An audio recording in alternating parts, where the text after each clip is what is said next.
It's on. Come on.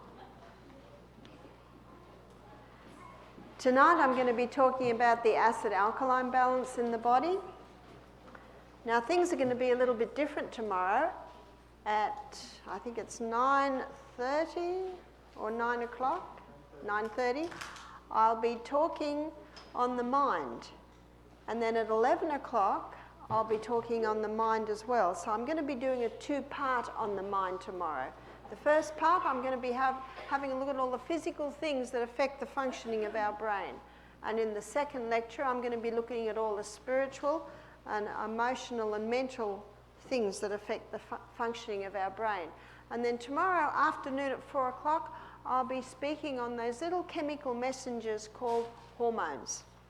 But this morning, I'm going to be speaking about the acid-alkaline balance in the body. The body runs according to precision balance in every single way.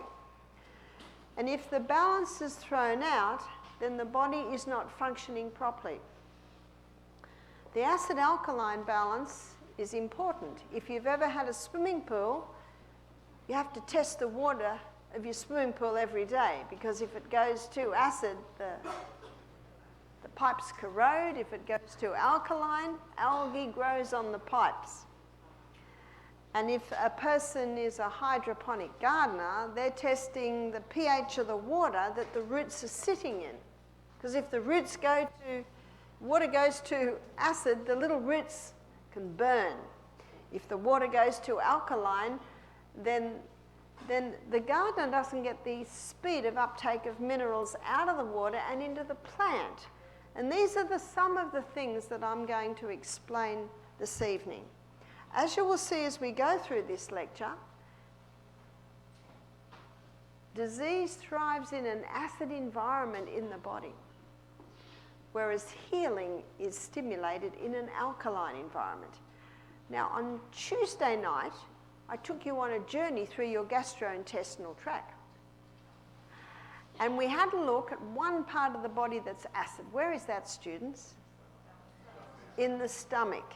The stomach should be acid because it's only in an acid environment, as we saw, that our protein is broken down. So that's the only part of the body that should be acid. So let us go straight in to looking at this acid-alkaline balance. So here is our acid-alkaline scale. And up one end, we have got the alkaline end, and up the other end, we've got the acid end. Up the acid end, the reading is 0. At the alkaline end, the reading is 14. In the middle, we've got neutral. Neutral means neither acid nor alkaline, and that has a reading of 7. All water should be neutral. Unfortunately, today, with chlorine and fluoride in the water can be a little acid.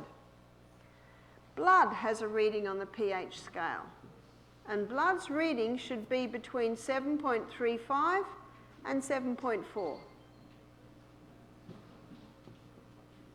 That's where our blood pH should be.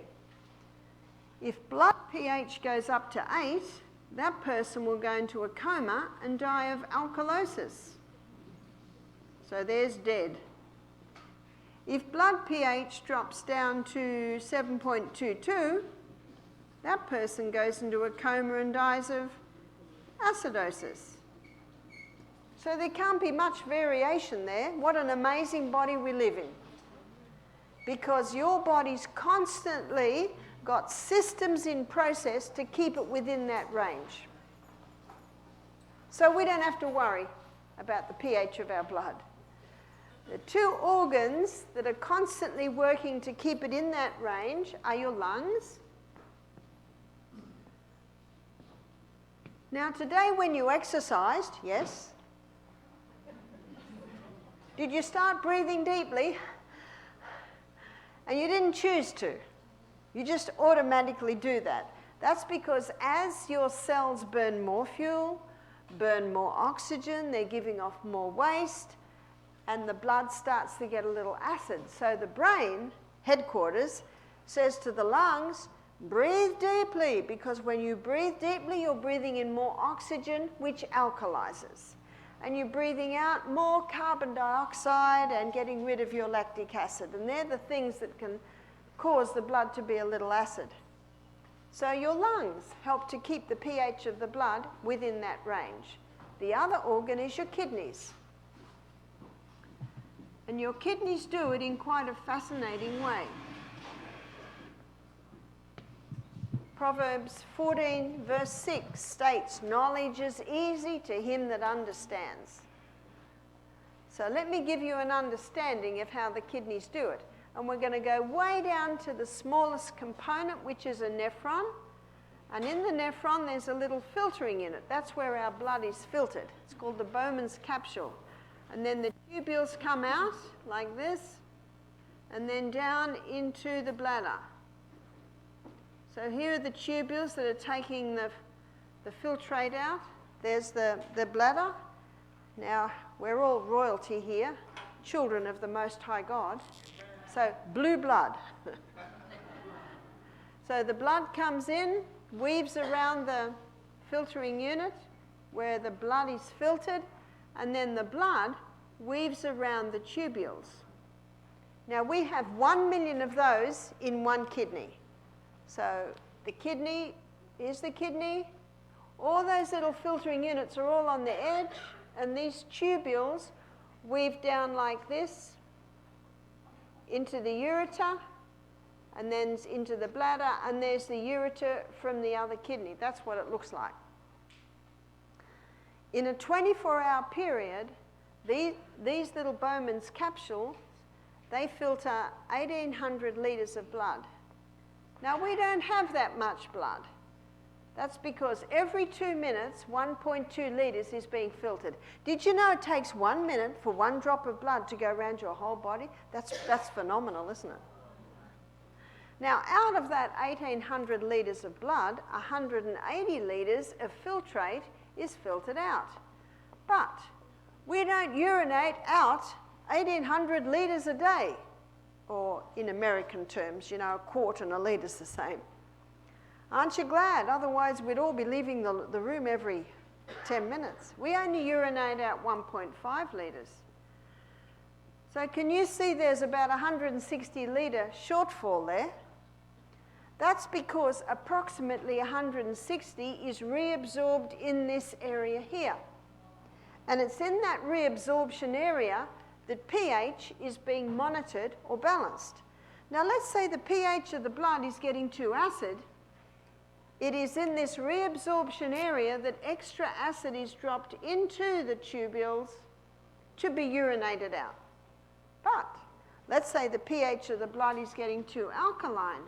It is here that extra acid is pulled out of the tubules back into the blood. So you don't have to worry about the pH of your blood, because there are two organs that are constantly monitoring and balancing the pH of your blood. Psalm 139 verse 14 says, "I will praise you, for I am fearfully and wonderfully made. Marvellous are thy works, and that my soul knoweth right well." Our soul knoweth right well when we consider something like that, don't we? I'm going to take a moment to tell you a little story about the kidneys. Now, not only is pH balanced in that reabsorption area, but also blood pressure is balanced there, and sodium and water levels are balanced. A lady booked into our program. She's a registered nurse. She's in her late 50s with kidney problems. The night before the program started, she rang me. She said, "Barbara, I'm very concerned about coming to your health retreat." I said, "Oh?" Sometimes that's all you can say, "Oh?" She said, "I'm about to go on dialysis." "Oh." She said, "My legs are swollen, my blood pressure's gone up." Can you see why, students? Because when the kidneys aren't working well, the blood pressure's affected, the swelling's affected. She said, "What if I go on this detox and I get worse?" She said, "Do you have a doctor there?" I said, "No, we don't have a doctor, but we're not far. We're going to keep a close eye on you. We'll monitor you closely, and we can adjust the program accordingly." "All right," she said. You see, her sister and her mother were pushing her to come. She actually only came because they pushed her. As I went through the initial consultation, I found out that she drinks 2 cups of water a day. She has 3 cups of coffee a day. Do you know the body needs 5 glasses of water to make up for 1 cup of coffee? A pathologist told me that. He said, we've done tests on it. Considering that, what would most Americans be? Dehydrated. Body doesn't work well when it's dehydrated. So 2 cups of water a day, 3 cups of coffee a day, she's chronically dehydrated. No wonder the poor kidneys aren't able to work properly. I also discovered that she had a gluten and a dairy intolerance, and that's just about all she ate. I also discovered she had a hormonal imbalance. And I like to use the process of elimination. Let's eliminate anything we see that's not quite working well. Now, I have to tell you, we have to go back a little bit. So she rang me Saturday night. Our program started Sunday morning. Early Sunday morning, I'm praying to God. Father in heaven, I've got to keep my eye on this lady. She's about to go on dialysis. What can I give her? Now, I only usually keep the herbs that we use a lot of, so we've got a good overturn of them. And then God put into my mind, your celery's going to seed. Did you know that celery is an excellent kidney herb? My parsley's going to seed. Parsley's another very good kidney herb. Couch grass is everywhere in my garden. I think you call it couch grass. I'm always pulling it out of my garden. So there's 3 kidney herbs I had right away. So I thought, I will cook her up a litre of this every day. We'll put a bit of ginger in. That makes everything taste nice and great for inflammation. I encouraged her not to drink a whole glass at once. A whole glass of water at once is a big strain on the kidneys. So I said to her, when you wake up in the morning, have half a glass. When you get out of bed and go to the bathroom, another glass bar, another half glass. Get dressed, another half glass. Pray, another half glass. Can you see you spread it out? Spread it out. And I said before, every glass, take a little bit of Celtic salt. Celtic salt has 82 minerals in it. And those minerals help disperse the fluid through the body. She was a little hesitant. She's a trained nurse. What does that tell you?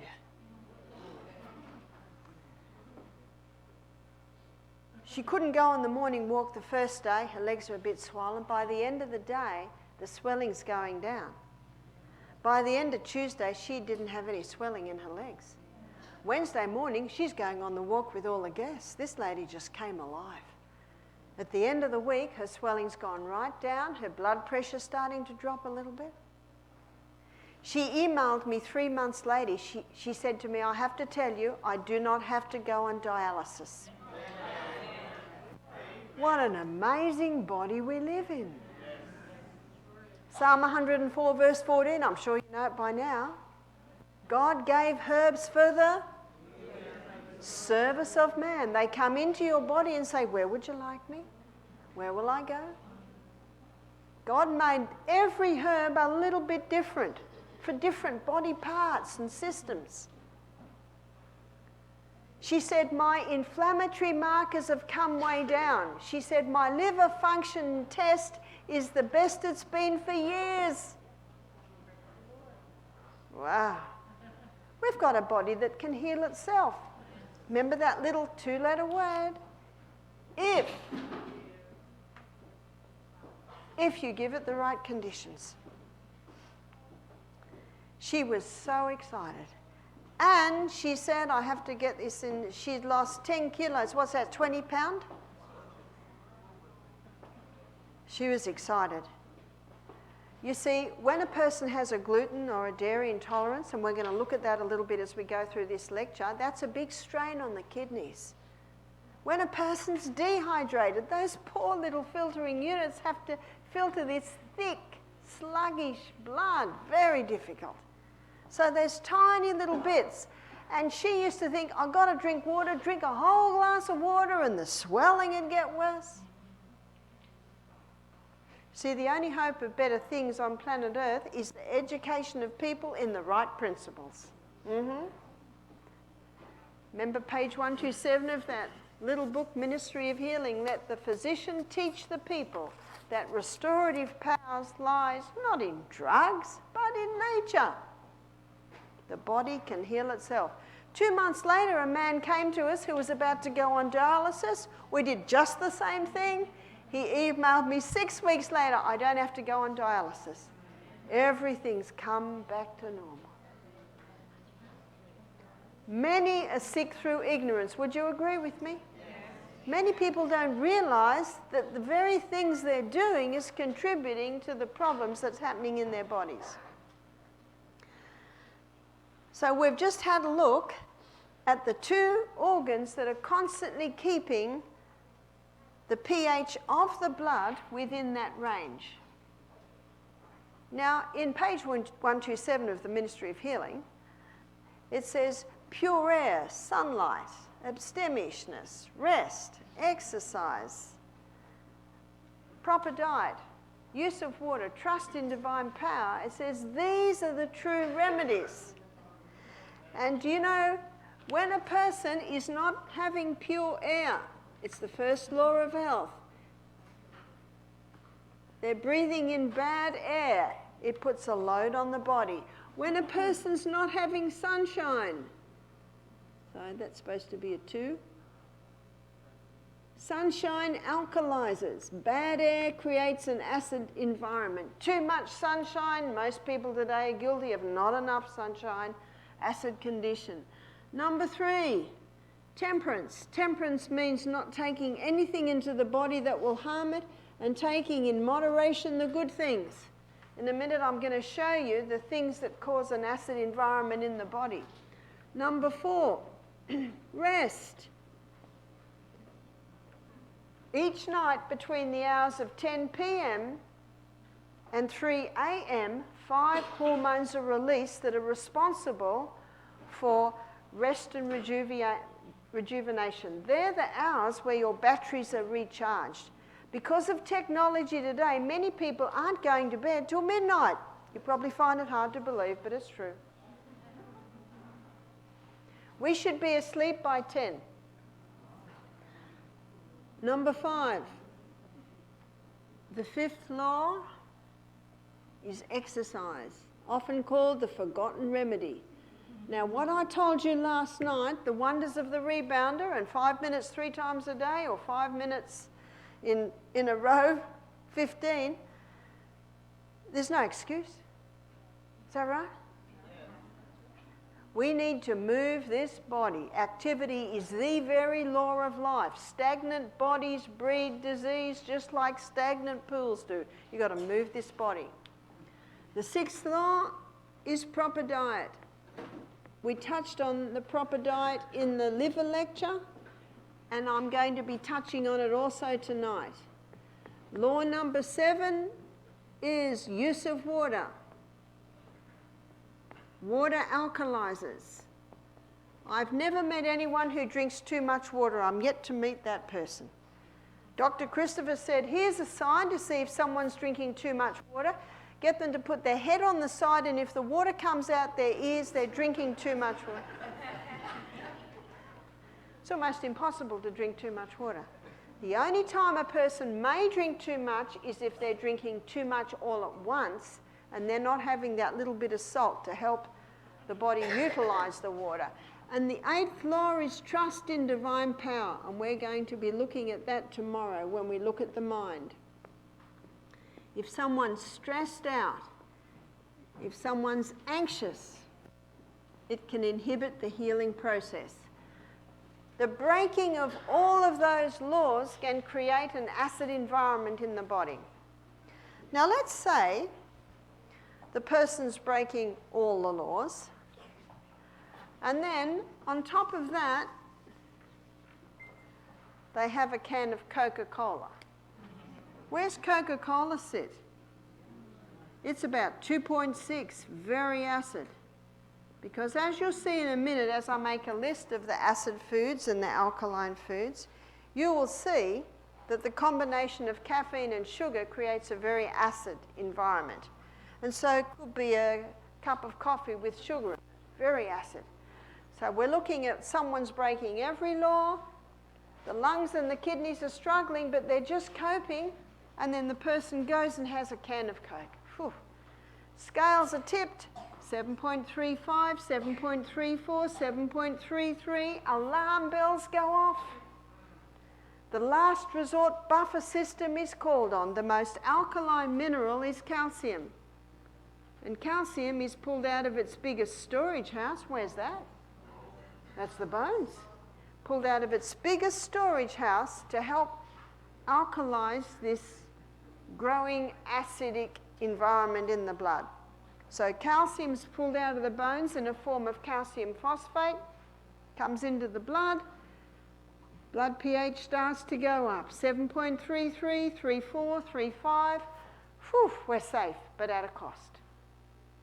Now we have free calcium excess floating through the body. What's the body going to do with that? It'll dump it in the kidneys as kidney stones, gallbladder as gallstones, in the joints as arthritis and gout, on the bones as bone spurs. You've heard of bone spurs?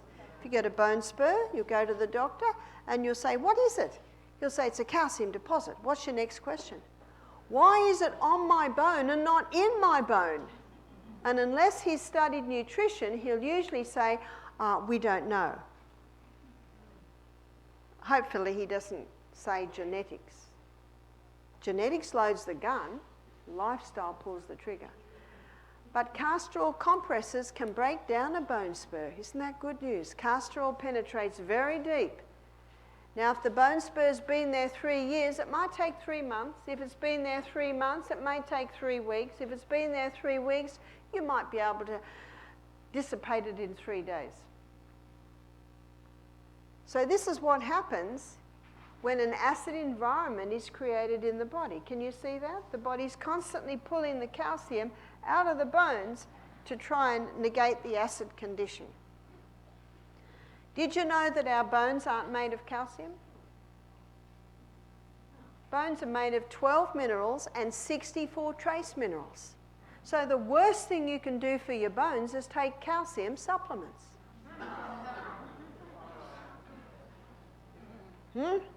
But calcium hardens cement, but it doesn't harden bones. So where do we find these 12 minerals and these 64 trace minerals? There's a book called The Calcium Lie by Dr. Robert Thompson. And he says the clearest indicator of a creator God, I think it's over that way and that way, is seawater. Now, we probably wouldn't drink the seawater straight outside the cities. But if you go to where it's a little bit clearer, where the waves are crashing, you'll get clearer. But the good news is we don't have to drink seawater. You can buy Celtic salt. Celtic salt has 82 minerals in it. Now, those 82 minerals, they contain the 12 main minerals and the 64 trace that your bones need. So the money you save, because you're not going to buy calcium supplements anymore, they might just build up as bone spurs on your bones. The calcium supplements you save money on now, you can spend on buying good quality Celtic salt. There's another place you'll find minerals in those forms, and that is your dark green leafy vegetables.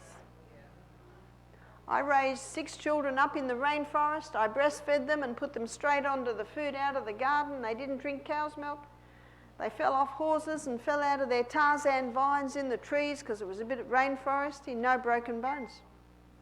I took them to the dentist once. I think the youngest was 2 and the eldest was about 13. The dentist said, your children's teeth astonish me. There's nothing wrong with them. And they don't drink cow's milk. Do you hear that?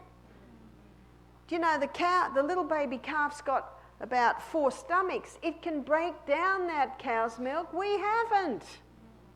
In fact, the countries in this world that consume the largest amount of dairy products have the highest incidence of osteoporosis. Where does the elephant and the orangutan and the giraffe get their calcium from? Have you seen them drinking milk? They're getting it from green grass. We don't have to eat green grass. We can eat rocket and lettuce and broccoli and all those good things. And remember, when you cook, you do not lose your minerals unless you throw the water away. You've got to keep that water. So what probably affects the pH of our blood more than anything is the food we eat. So let's have a look at foods that have an alkaline effect, and we're going to look at foods that have an acid effect. The most alkaline food that you can take into your body is the lemon. And you might say, no, the lemon's acid. It is where it should be. Where's that, students? Stomach. It's one of the best digestive aids is the lemon. Put lemon on your salad. Put lemon on your fruit salad. Even squeeze the lemon in a little hot water and just take it before the meal. It'll help digestion. But when the lemon is broken down into glucose and fructose, they're two singular structures, comes into the blood and then goes to the liver. The liver's the only organ with fructose receptor sites. And in the liver converts the fructose to glucose and then sends it to the cell. Have you heard of fatty liver? Well, they're finding fatty liver today in people that don't drink alcohol, and they're, drinking alcohol will give you fatty liver because of the high amount of glucose and fructose. Now, this morning for breakfast, I had a beautiful Honeycrisp organic apple. I had a few blueberries as part of my breakfast. Now, the amount of fructose in there, the liver can convert to glucose, not a big deal. But let's say a person had croissants or bagels or breads made, and they were sweetened with high fructose corn syrup. Now, high fructose corn syrup, as the name implies, high fructose. Now, let's say on top of that they had maybe some jelly, maybe they had a cup of coffee with a couple of teaspoons of sugar. Do you know sugar is fructose and glucose together? Can you see? And maybe they had some orange juice which had more fructose in it and more sugar, more fructose. Can you see fructose overload? All of that goes to the liver, and the liver can't convert all of that fructose to glucose. So it stores the fructose on the liver as fat. There's your fatty liver. And how many people don't drink water? They just get the big, big bottles of juice. And it says no added sugar. Well, in a good year, there isn't. Right? But in a bad year, when the rains don't come at the right time and the fruit isn't as sweet as usual, by law, they can add sugar and say no added sugar. And you say, well, what do you mean no added sugar? They said, oh, well, we just added sugar till we got it up to the sweetness of a good year. Can you see that? They'll say, oh, no added sugar after we got to the required sweetness. So there's your fatty liver. So let's go back to the lemon getting broken down to fructose and glucose. Something else gets separated, and that's the minerals. And the minerals get absorbed into the tissues. And the minerals that are in these foods here are all alkaline minerals.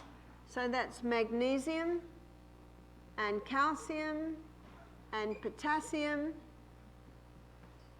and sodium and iron. These are the 5 alkaline minerals. So these foods here are high in the alkaline minerals, which means they create an alkaline environment at the cellular level. You see that? The second most alkaline food you can eat is dark green leafy vegetables. Dark green leafy vegetables are very, very high in these alkaline minerals. That explains why chlorophyll drops are popular, why green barley, green smoothies, wheatgrass, spirulina. They're dark green leafy vegetables. vegetables are high in the alkaline minerals, but there is an exception. So we're going to put a question mark here, because for some people, these vegetables have an alkaline effect. For some people, and they have an acid effect. It's the tomato and the pepper. You call it bell pepper, is that right? Yeah. And eggplant, sometimes called aubergine. And potato, and I'm not referring to the sweet potato, I'm referring to what is commonly called the English or the Irish potato. Now that group of vegetables is from the nightshade family of vegetables, and for some people they have an acid effect, for some people they have an alkaline effect. For someone who has, say, arthritis, they need to stop the nightshades, because in a condition of inflammatory happenings in the body, they can increase inflammation. I've known many people to have stopped the nightshades, conquered their arthritis. Did you hear that? Joints go back to normal, even in 70-year-olds. That's good news, isn't it? One lady said, but I love those foods. I said, how much do you love arthritis? And it's not forever. It's just until you conquer it. But when you cook tomato with olive oil, and I think those two go together very nicely. When you cook tomato with olive oil, something's released that's not available in the raw tomato, and it's lycopene. And lycopene is a potent antioxidant, and it can reduce the inflammation of the prostate gland. So every guy over the age of about 40 should be having a cooked tomato and olive oil dish 3 times a week, say. And that's not hard to do. What a nice base for your legumes, your beans. When your 3/4 cooked legumes cook in your nice rich tomato sauce, then you can create your pot liquor without all the gaseous results. So how do you know what you are? Who will tell you? Your body will tell you. Your body will tell you. One lady said, well, I can have the red pepper and not the green. Another lady said, well, I can have the green and not the red. Another lady said, I can have the raw and not the cooked. And another lady said, well, I can have the cooked and not a raw. I love these stories because they're stories of people doing what? They're listening to what their body's saying. You see, I believe we should all be our own doctor. Because only you know how you feel, only you know what you've been through, only you know how your body's reacting or responding. And I love teaching people how to be their own doctors.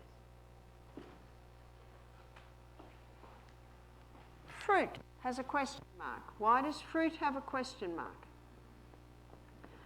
Well, if someone's got a yeast presence in their body and they eat fruit, the fruit sugar will feed the yeast.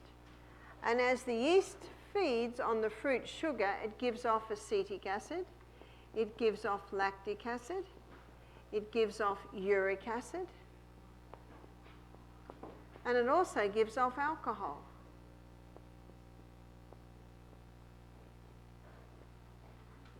You see, fungus and cancer, yeast, thrive in a 5.5 environment. This is where yeast thrives. This is where cancer thrives.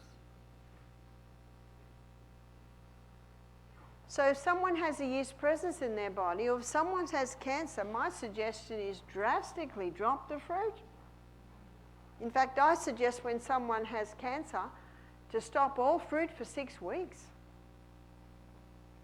One man said, but Barbara, God made fruit good. Oh, he made it very good. But if a person has a condition in their body where the sugar in the fruit is going to feed their problem, they need to stop it for a period of time. So can you see that yeast actually feathers its nest, creates the very environment that it loves? How do you know if a person has yeast in their body? The best guide is the tongue. The tongue should be pink from the tip to the back. If there's a white covering and you can scrape it off, that's just waste. But if there's a white covering at the back that can't be scraped off, they're little fungus buds. Do you remember when doctors used to look at tongues? Notice that they don't do that anymore. Not many pink tongues around.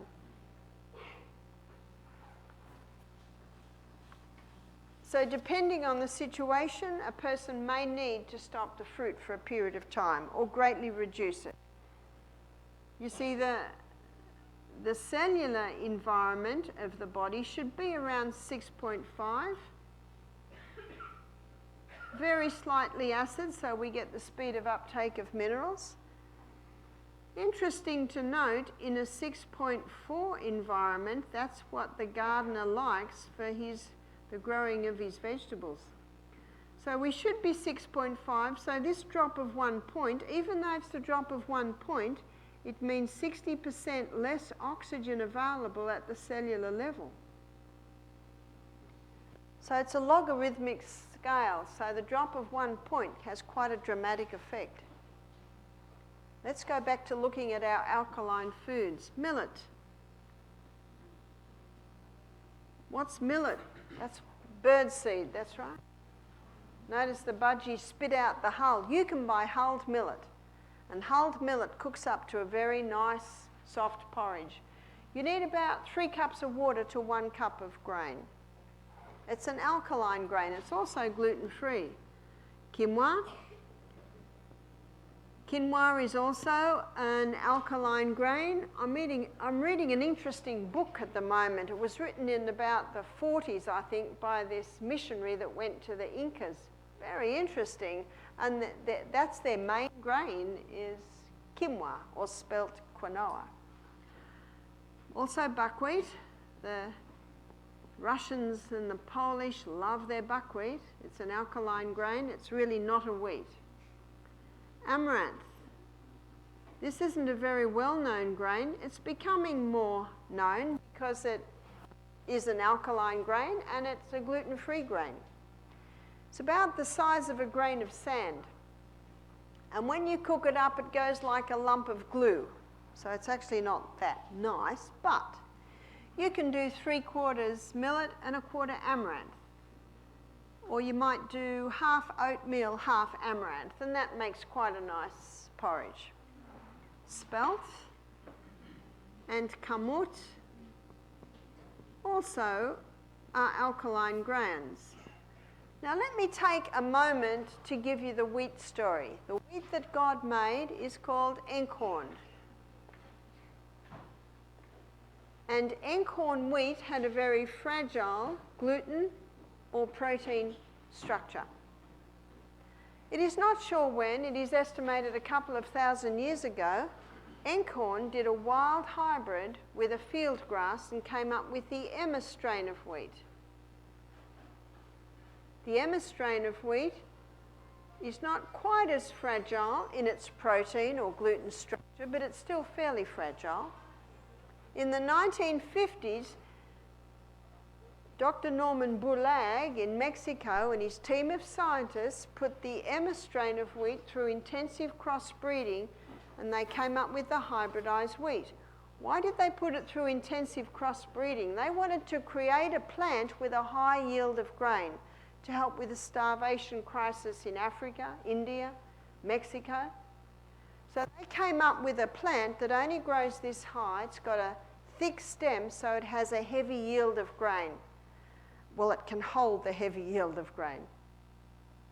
Dr. Norman Bulag got a Nobel Prize in 1969. Notice the timing, 1969, for his hybridized wheat. It did help with the starvation crisis. By the 1970s, this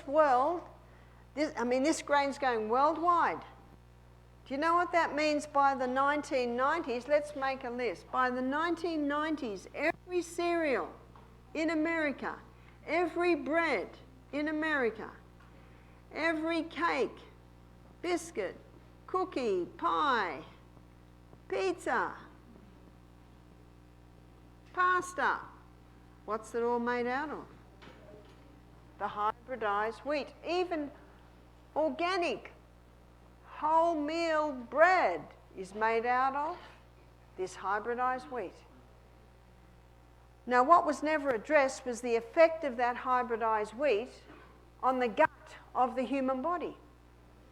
And it created an incredibly complex gluten or protein structure. Almost only the cast iron gut can break that down.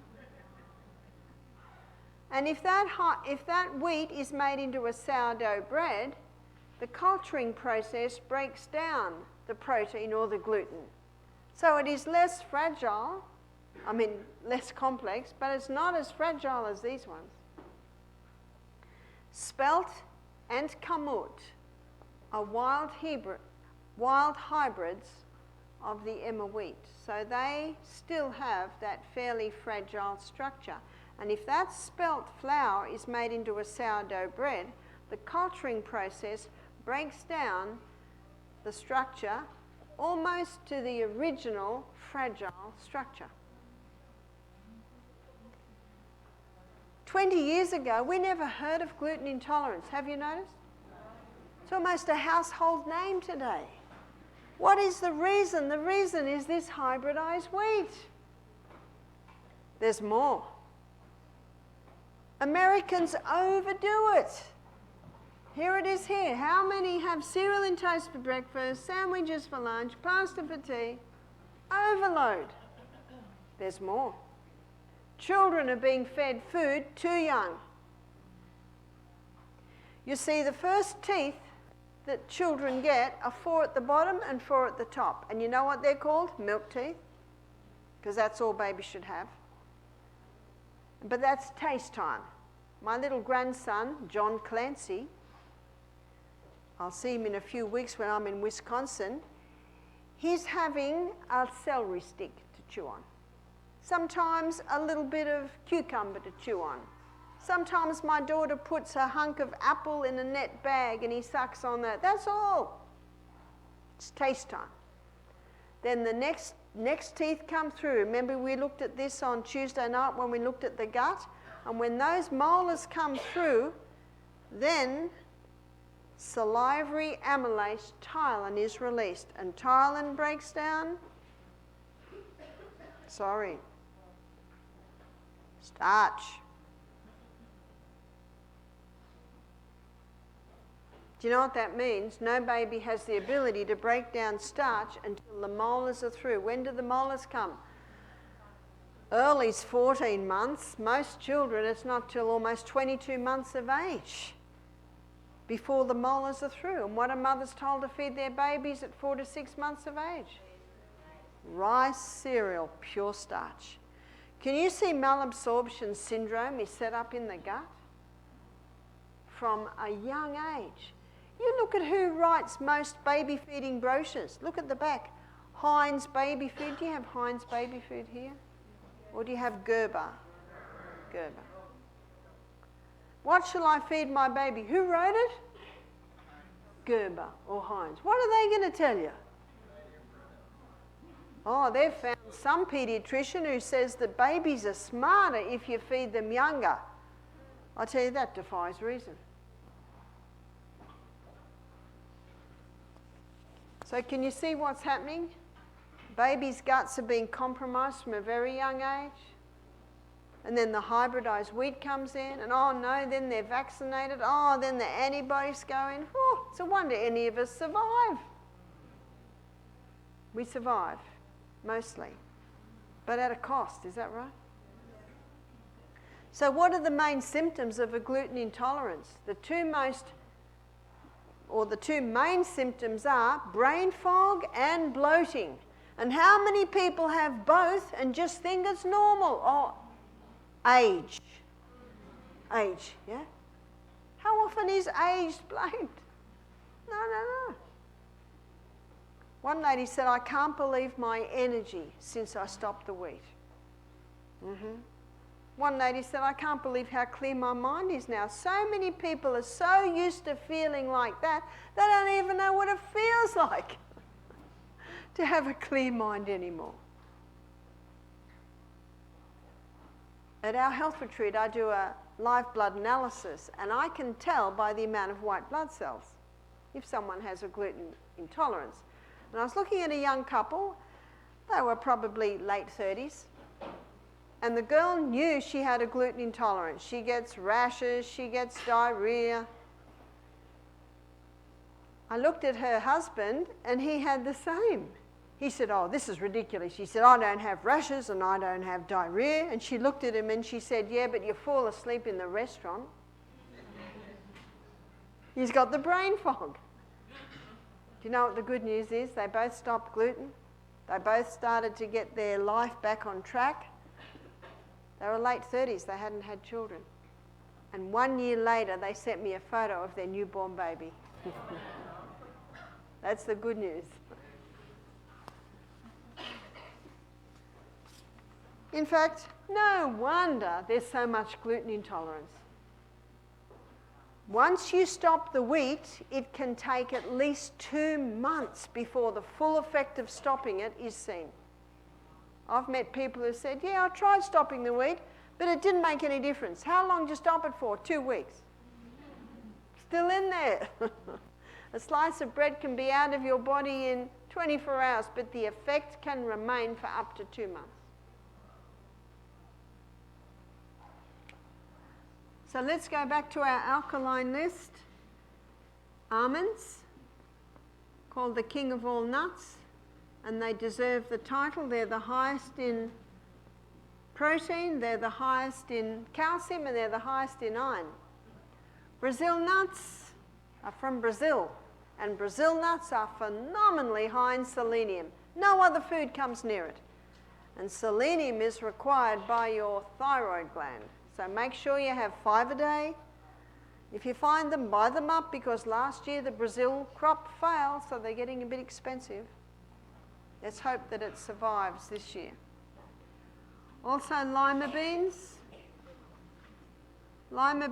lentils, and also soy. Soy is only a problem if it's been genetically modified and grown with insecticides and herbicides. So if you buy soy, make sure it's non-GMO and it's organic. They're the 3 alkaline legumes. Seeds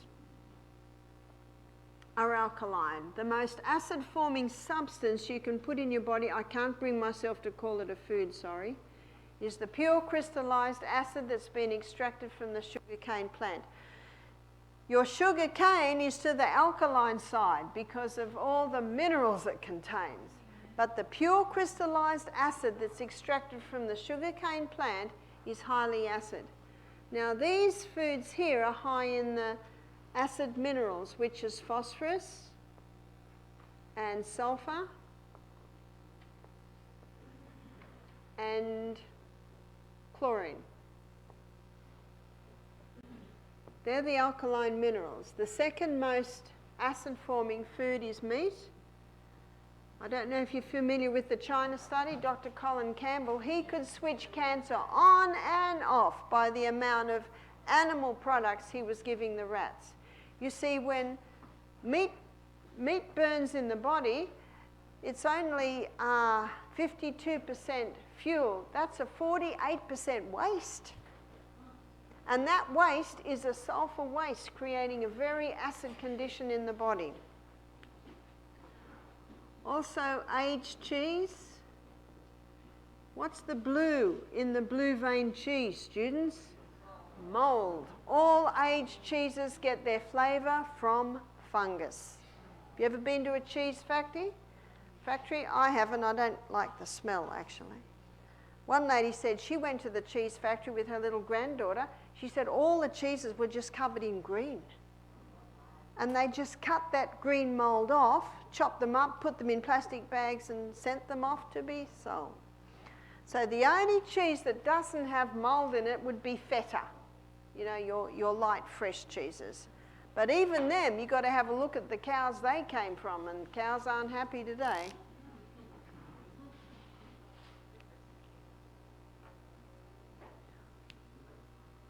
Alcohol is not a food, but it creates a very acid environment.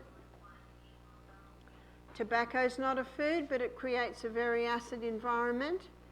Caffeine, all caffeine foods and drinks create an acid environment. All your other legumes and all your other grains and all your other nuts other than the ones on the alkaline side create an acid environment. Now, to maintain this 6.5 environment, to keep our blue blood at the best, we need to be consuming 20 to 30% acid-forming foods and 70 to 80% alkaline-forming foods. That ratio will maintain this 6.5 environment. And that 20 to 30% ideally should be coming from this section here. Now, the list we made when we're looking at carbohydrates included rice, included potatoes, and included sugar. And we made this list showing how many Americans today are high carbohydrate consumers. We also defined that carbohydrates aren't bad, it's only when they're overdone and refined. So what I'd like to look at now is how many from that list are from the acid side. We're not going to use blue because remember our blue buds are good blood. Green. How many from the acid side? Cereal, bread, cakes, pie, pasta, pizza, rice, sugar. And if the potatoes are deep fried in 2-week-old oil, that can come over too. Many are sick through ignorance. So this high carbohydrate diet that many are consuming, it's creating the very environment, this 5.5 environment, that cancer and yeast thrive in. So one of the easiest ways to alkalize your food program is to eat more vegetables, more greens. Start to pursue the other grains. I was in Trader Joe's the other day and I had a really good look at all the breads there. You can get a lot of spelt sourdough breads. And what you do is you squeeze them. And this one feels like a rock. We'll go over to a lighter one and read the ingredients. You can even get a white spelt loaf. Now, if you've got a family that only want white bread, start them with the white spelt. And little by little, you can ease them. Ease them over to a little bit more wholemeal. But you can't send a child to school with sandwiches made out of bread that's like a rock. All they're going to do is throw that in the bin. Is that right? Or you call it trash can? Is that right? So you've got to work with your family. And white spelt might be your halfway house. Maybe your family is used to wholemeal, so you can go to the wholemeal spelt. But remember to squeeze. Go for the lighter ones.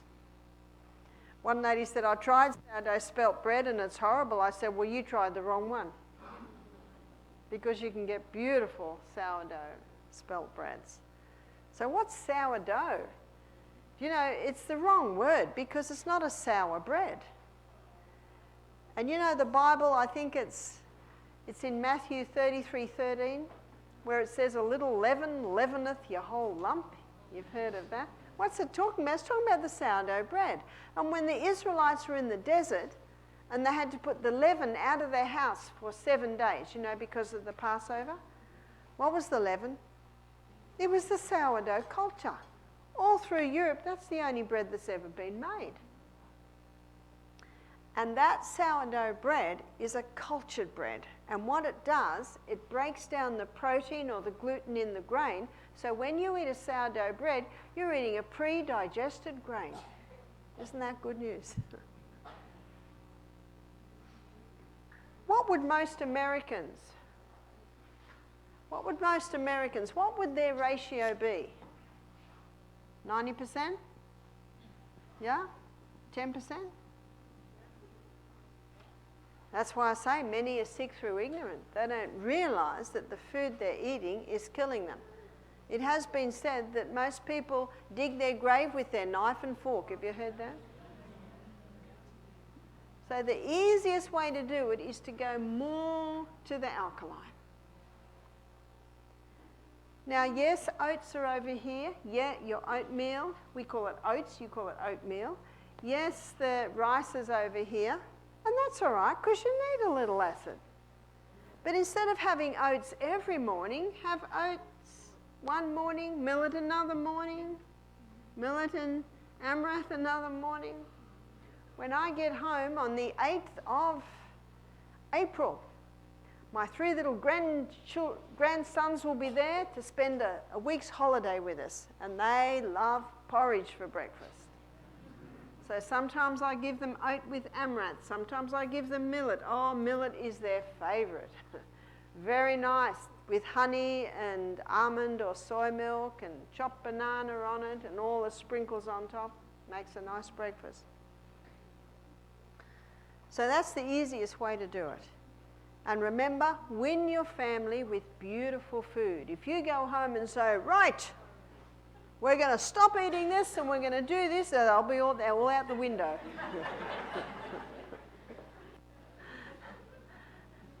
So you've just got little by little, make the most beautiful food. Little by little, start to win them like that. You see, God gave us taste buds for a reason. And how often do you find the food's good for you if you can eat it? As one man said to me, oh, a lot of health reformers, I find the food so healthy you can't even eat it. So we've been given taste buds for a reason. And how often does the food taste really good, but it's killing them? So you've got to get this balance. It needs to taste very, very good. And good quality oils, good quality Celtic salt, fresh herbs and fresh organic food, you don't need much flavour because it tastes good by itself. So that's the way to win the family. Are you familiar with the hydrangea plant? The hydrangea plant is this big bush. It's got huge flowers, and sometimes the flowers are all pink, sometimes they're all very dark pink, sometimes the flowers are purple, sometimes the flowers are blue. They're not different types of hydrangea plant. The gardener plays with the pH of the soil, because different pH at the soil produces different coloured flowers. So you can play with the pH of your cell, to produce different health and different sickness statuses. So that's how you can do it. Now let's say in the 60s when I was at school, there was a triangle. You've seen the triangle? And on the bottom of the triangle was meat and dairy. This is in the 60s. Then there was grain. Then there was fruit and vegetable. And right up the top, fats and sugars. But because heart disease was the #1 killer, and they thought that cholesterol and saturated fat was causing heart disease, and as I showed you, was it last night? Last night, that's a myth. They changed the triangle. Now grains are on the bottom.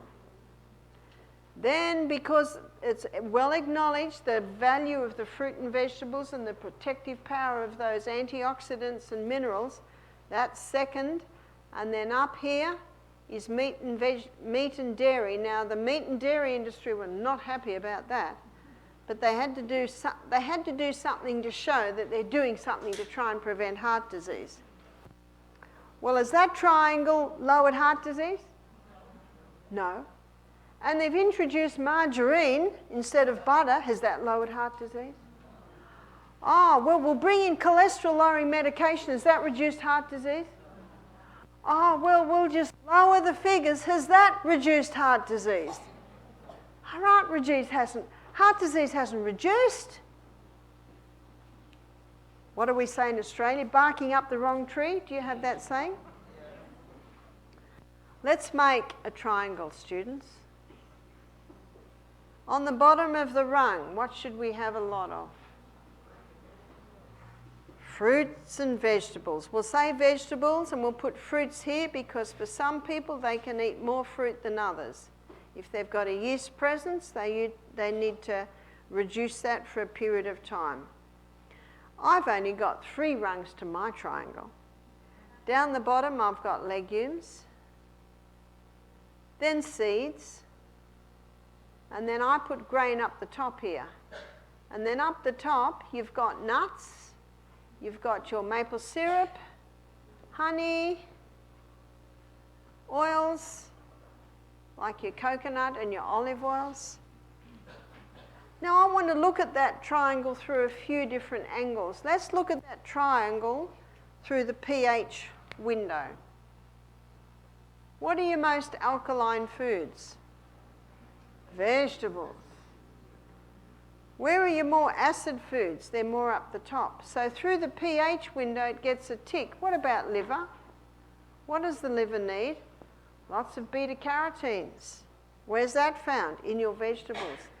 It needs protein there in your legumes and your nuts, your seeds. So the liver gets a tick. What about the colon? The colon needs to be swept every day. What's the highest fibre food? Vegetables gets another tick. What about cost? What's the cheapest food? Fruit and vegetables. What's the most expensive? Way up the top. What about availability? There's always fresh fruit and vegetables available, isn't there? So it gets a tick through that window too. So the easiest way to alkalize your diet is to eat more vegetable. There's no limit on the vegetables. If you've got arthritis, you might play with this section here. If a person's conquering cancer, then they'll eliminate the fruit and the maple syrup and the honeys for a period of time. You see, you adjust depending on you, depending on what's happening in your body, depending on your age, your health status. As I showed the other day, it's the carbohydrate part of the meal that you negotiate. And you can because it's the non-essential. You can live very well without it. But as I said last night, my husband would never forgive me if the potatoes stopped coming. He eats 5 times the potatoes that I eat. He can. See, so you adjust it. And if a person has an inflammatory condition, then they eliminate the nightshade vegetables.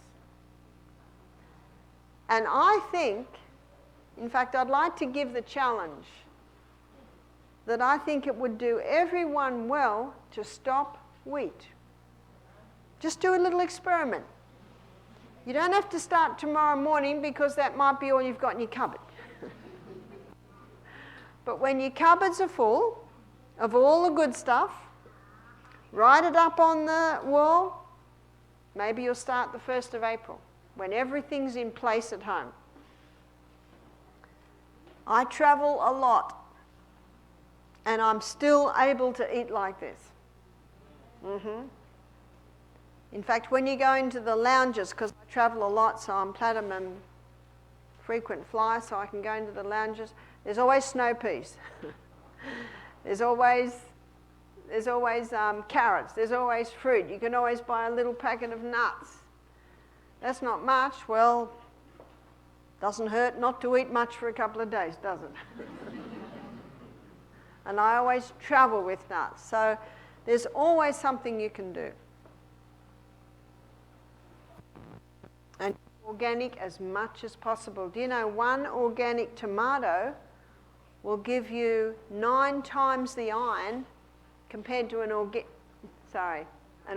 tomato will give you 9 times the iron compared to conventional tomato. Because the microbes in the soil giving more nutrients into the plant. And what do we do to strengthen our bones? The Celtic salt with its 82 minerals and the dark green leafy vegetables. And you don't lose your minerals when you cook them. Remember that. And whether you cook them or don't cook them, you still keeps it its acid and its alkaline. As I said last night, raw will deliver what cooked won't, and cooked will deliver what raw won't. So when God said in Romans 12, verse 1, I beseech you therefore, brethren, by the mercies of God, that you present your bodies living sacrifices. Now, I quoted this on the first night. Are you finding that this is having more meaning to you? Because you now have more knowledge on exactly how to do this. And some people are challenged with fats. So I say we need to eat fats the way God gave them to us, in the olive, in the coconut, in the avocado, in your nuts and seeds. But for centuries there are two oils that have been extracted from the flesh of the plant. And these two oils can be easily extracted. I don't, because you can buy them. But all through Europe, women had wooden presses where they pressed the flesh of the olive in their kitchens to get their olive oil. And all through the South Pacific Islands, women would grate up that hard coconut lining, put it with water, squeeze it, throw that fibre away, and then warm up that milk, and it would separate into an oil. The coconut oil and the olive oil are the only two oils that are extracted from the flesh of the plant. About 80 years ago, man developed high heat, high chemical equipment so they could extract oils from hard seeds. But you know, whenever you expose oils to heat, it destroys them. So the very extraction process destroys the oils. But you can get first cold pressed extra virgin olive oil. Whereas the coconut oil, it is heat and light resistant, so the heat does not spoil the coconut oil. Now, I have mentioned this book a couple of times. I'll write the author here. His name's Dr. Bruce Fife. And Dr. Bruce Fife, I believe, should be getting a Nobel Prize for the work he has done on making the population aware of the wonders of the coconut oil. When I look at the brain tomorrow, I'll be showing you how the liver converts the medium-chain fatty acids in coconut oil to ketones, and ketones are neurohealers. They're neuroprotectors. Bruce Fife's written a book called The Miracle Oil Coconut. He's written another called Coconut Cures, and then Stop Alzheimer's Now and Stop Autism Now. And he shows how the coconut can be used to heal neurological problems. In fact, he gives stories of people with Alzheimer's having turnarounds by taking the coconut oil. In Stop Autism Now, children taking coconut oil and getting turnarounds from their autism. There is no need to take marijuana. It's all in the coconut oil without any dangers. Without any dangers. So for centuries, the oils that people have used have been animal oils. Do you know, animal oils were a lot safer 100 years ago when Lulabelle was just milked in the paddock, or you call it field, pasture, yeah? And it was organic, and it was made in the kitchen. But I have to tell you, not everyone can handle the cow's milk. I've never been able to handle it. So obviously dairy's not in my heritage. But my friend who's got an orphanage in Nakuru, Africa, she was getting some little Maasai orphans, and they were not doing well on the soy milk. So they got a cow, and those babies did well on the cow's milk. Because you know what the Maasai eat? Milk, meat and blood. So you see, it's in their heritage. But that's an odd little tribe. Oh, by the way, Maasai live on meat, milk and blood, 0 heart disease. Now, they don't live very long. but they don't hide from heart disease. And if saturated fat causes heart disease, shouldn't they be the first to die? More proof that it's a myth. And so the two oils that we should be eating, it's very concentrated, we don't need a lot, is the coconut and the olive oil. And they're the two oils that have been used medicinally for centuries. And if someone's still a little bit challenged with the olive oil, do a Bible study on olive oil. Do you remember the story of when Elijah was fed by the widow for 3 years in the time of no rain? What did God put in the cruse every morning? Olive oil. So what has God just told us about olive oil? Good stuff. It's good stuff. We don't need much, but we do need a little bit. And do you remember the fattiest organ in the body is the brain. Brain needs those good fats to protect it for fuel. And I'll be touching on that tomorrow when I go to headquarters, the brain. Are there any questions? Yes. What's the difference between Celtic salt and Himalayan salt? Himalayan salt has 75 minerals. Celtic salt has 82. Seawater has 92. So Himalayan salt is a good salt. It's far superior to the table salt, which is just 2 minerals, sodium chloride. And if iodine's in it, iodized salt, now there's 3 minerals, sodium chloride, iodine, but only for about 24 hours once you've opened it, because then all the iodine disappears. Yes? Ezekiel bread. Ezekiel bread. Ezekiel bread is a sprouted wheat. The wheat is a hybridized wheat, but sprouting it certainly improves it. So probably of the wheat breads, that is the better.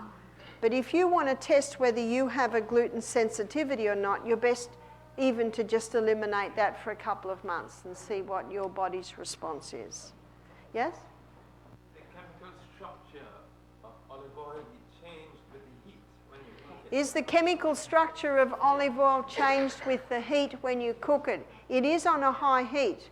But if you're cooking a tomato sauce and all the water's coming out of your tomatoes and you put olive oil in there on a low heat, that fluid prevents it getting too high, and it also allows the lycopene to be released.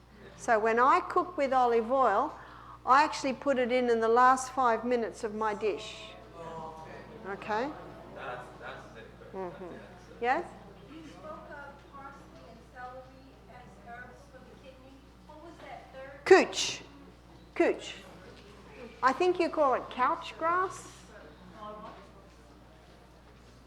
Sorry, it's my accent. It's a grass. How would you take it? What I did with this lady was I just got the celery seed and the parsley seed and a big hunk, do you say hunk? A big lump of couch grass, and poured it in about 1 litre of water with some ginger. It's the way I cook. I'm a bit of a guesser. Sorry. That's how most cooks are. Yes. Celery and ginger. And parsley. Yes? Baking soda. There's a book called... Yeah, baking powder. Now, it is true that when you put baking powder in cakes, it can be irritating to the stomach, but Dr. Tullio Simoncini is an Italian oncologist. He used to be, till they took all his qualifications away from him because he's curing cancer. But he would inject sodium bicarbonate straight into cancers and they would shrink up, because cancer loves an acid environment and sodium bicarbonate is alkaline. Do you remember what our grandmothers used to clean mold in the bathroom with? Sodium bicarbonate. Sodium bicarbonate.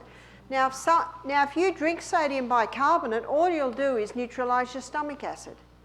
Whereas if you drink green drinks, that will alkalise the tissues. So don't drink sodium bicarbonate. The only time I might advise someone to drink sodium bicarbonate would be if they had stomach cancer and just before bed, so that's doing its job while they sleep. What about in breads and cakes? In breads and cakes, it's not advisable.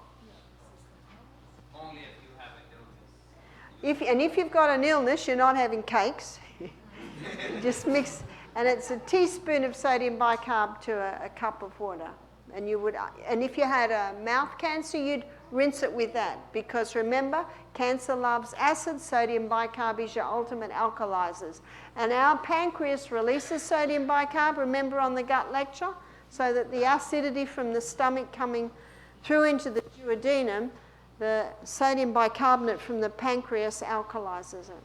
Yes? Back to the olive oil. What if you're baking and you use it in your mixture? What if you're baking olive oil? Now, remember when God put olive oil in the woman of her cruse? What was she making with that olive oil? She's baking it, yeah? So when it's mixed with water and flour, it doesn't spoil it, yes? If one has high blood pressure, can they use the Celtic salt? Yeah, Dr. Lelangri, he's a French doctor, and he's written a whole book on salt.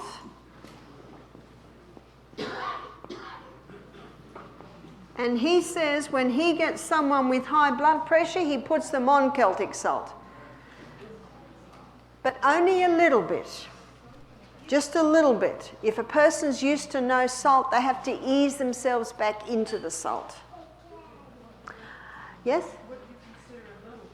What would I consider a little bit? Something about the size of a sesame seed? I have something the size of about a mung bean. But I don't have high blood pressure. Yes? Did you also suggest hawthorn for?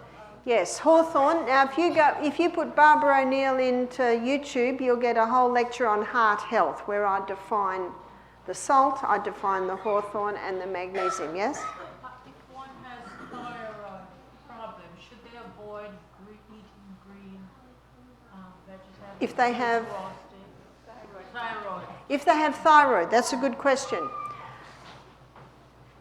In the brassicas, which is your cabbage, your cauliflower, broccoli, Brussels sprouts, bok choy, in the raw cabbage family, there are goitrogans.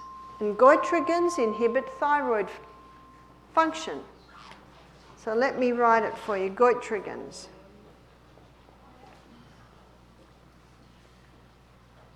So if someone's got an underactive thyroid gland, they should keep away from the raw brassica. But if someone's got an overactive thyroid gland, eat heaps, because it'll slow it down. But if you cook the cabbage family, it disarms the goitrogans. So people with underactive thyroid, they can eat the brassicas, just cook them. Yes?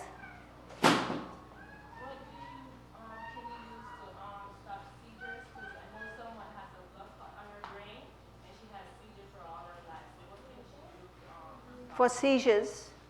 She had seizures Because of the clot in her brain. Castor oil penetrates very deep, so I'd put castor oil on that area.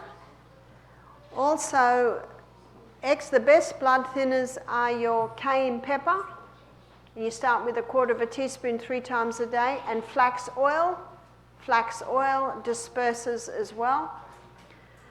And I'd also be taking the coconut oil because of the way the brain uses it as a protection. Yes? Your first story had to do with a person who was afraid to come into the seminar because of the kidneys. Yeah. What if somebody's already on 3 days a week? They have to take dialysis. What if someone's on 3 days a week of dialysis? Very, very difficult. Very, very difficult once they're on dialysis because now their body's used to it. I did meet a lady when I was working in the Bronx, and she told me of a lady she knew who came off dialysis by drinking the green coconut juice. I personally have not had experience with that. So I cannot say, but I wouldn't be surprised if you give the body the right conditions where you may be able to get off it. Yes?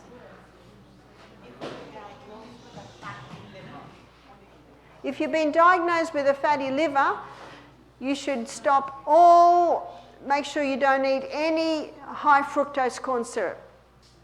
And that's all in your packaged breads and cakes and biscuits and donuts and all cookies, all that sort of stuff. In fact, if you go to this dietary program I've showed you tonight, get off all wheat, eat a high fibre diet, generous proteins with your legumes, nuts and seeds, and the good oils, that fatty liver should resolve itself in a couple of months. Yeah? What is a good formula for eyes to straighten the eyes? So What's a good formula for strengthening the eyes? Rebounding. Next, rebounding. So the rebounding is fantastic for eyes, especially when, remember, you refocus and then refocus, then refocus, refocus every 10 seconds, refocus as you're rebounding. And also use your eyes. And your eyes should have sun every day. In fact, there's a book called Better Eyesight Without Glasses by Dr. William Bates. And the last chapter of Dr. William Bates' book, he summarises it. And you know, he lists those 8 laws of health. William Bates. Yes? Hi, my husband has extremely terrible sinus issues. Okay. We're 100% plant-based. He does rebound. We use Celtic salt. Okay, I know it straight away. For sinuses, a lot of people have sinus problems. When I worked in the Bronx many years ago, over 10 years ago, they all had sinus problems. And when they come and ask me, I used to say to them, "You don't want to know," and I'd just walk away. And I did this for a few days, and finally I told them, I said, "You've got to stop all wheat, dairy, refined sugar," and I was absolutely right. They didn't want to know. It's a hard thing.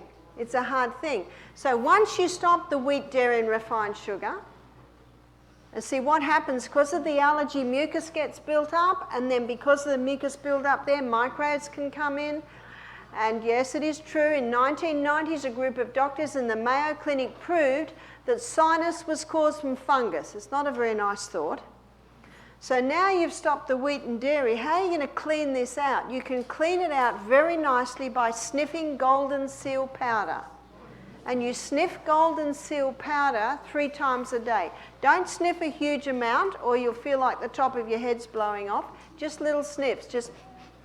And you can get a little straw, put it in your nostril and have a little sniff of that golden seal powder.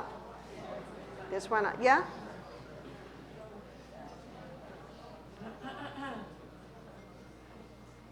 Yes? Pardon? Yeah, does removing the wheat and dairy from your diet help children who are ADHD? In the book Stop Autism Now, he looks at autism, he looks at attention deficit syndrome, Asperger's, hyperactivity and epilepsy, the whole lot. And he said, it almost goes without saying because it's so well known today that you stop the wheat, dairy, refined sugar. That's the first step. And he shows in that book 50% improvement once you stop those foods. That's incredible, isn't it? And then you add the coconut as well to that. Yes? What fruits can be combined with vegetables? What fruits can be combined with vegetables? As a rule, I keep fruit and vegetables separate. But there is a section. Avocado, tomato, cucumber, zucchini. So it's sort of like your savoury fruits. So why are they called fruits? Because the classification of the fruit is it has its seed in it. So they're considered like your neutral, yeah? Buckwheat okay on that gluten? Yes, buckwheat is okay on a gluten-free diet because buckwheat has no gluten and it's not a wheat. Yes? What if someone has leukopenia? Low white blood cell? Low white blood cells. Do you know one of the best ways to build your white blood cells is rebounding? But also hot and colds. So if you have a hot shower, and it's in Florida, it's easy to finish every hot shower start with 10 seconds cold and try and get up to 30 seconds cold. They're one of your best immune system boosters. And when you rebound, you are boosting your bone marrow, because you know that's where your white blood cells are made, are in your bone marrow. But you also have to look at the diet, because there are some things that the person may be eating that might be knocking off their white blood cells. Yes? The book, Stop Autism, who's the author of that? Bruce Fife. Oh, the same guy. Bruce Fife. There's a question over there, yeah? What about the grapeseed oil? Grapeseed oil. How hard are grape seeds? Very hard. Can you get oil out of grape seeds? So what do they have to do to get oil out of grape seeds? See, that's why I don't touch it. Some people said, what about rice bran oil? Rice bran oil. When you cook rice, is there oil on the top? No. So how much rice bran do they have to use to get rice bran oil? So then I think, well, there must be a lot of rice bran around. Well, what do most people want to eat?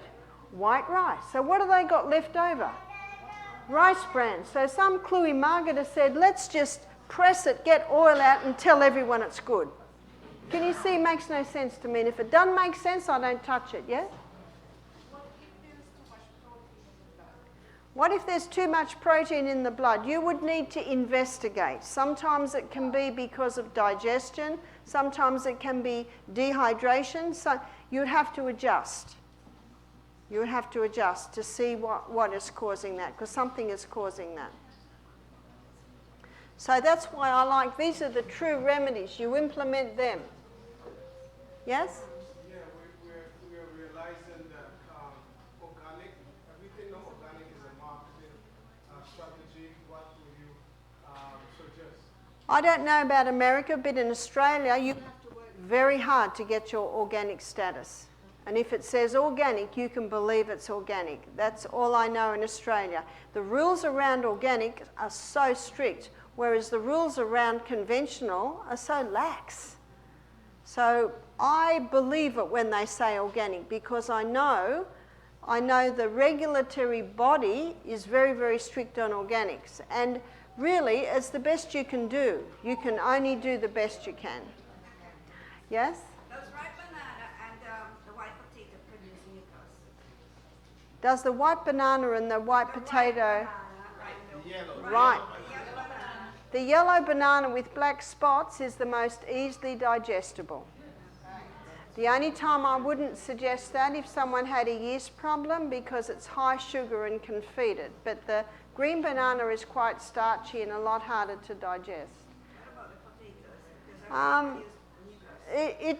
It certainly doesn't do it in my husband, who's an Irishman and loves his potatoes. So that's where you're the doctor. Stop them for a while, and if you've got improvement, great. Now, I can only answer probably a couple more questions here, yeah? Back pain and herniated disc. What can I do for that? Back pain and herniated disc. Rebounder. But you know what? You just do it gently, because you've got to strengthen up the muscles around it. You've got to make sure you're well hydrated. You must not do anything that will strain it.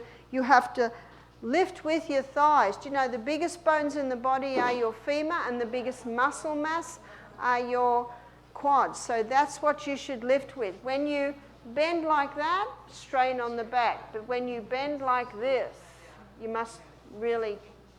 Now, I'm afraid we're going to have to stop it there, because it's past 9. Tomorrow, my meeting in the afternoon is at 4 o'clock, and we're aiming to have quite a long question time after that meeting. But we're also very mindful that you're able to get home and asleep by 10 o'clock, because it's a big day tomorrow. So I thank you for your attention. Please bow your heads while I close. Father in heaven, thank you so much for this amazing body that you've given us. May we each be diligent and committed and inspired, Father, to do the best by this body, for certainly we are the winners when we do. And I pray, Father, that you will bless us each with a good night's sleep, that we might be revived tomorrow to hear the lectures that you and the information you have for us on the part of the body where God communicates with man, which is the human brain. And we thank you for hearing our prayer, for we pray it in Jesus' name.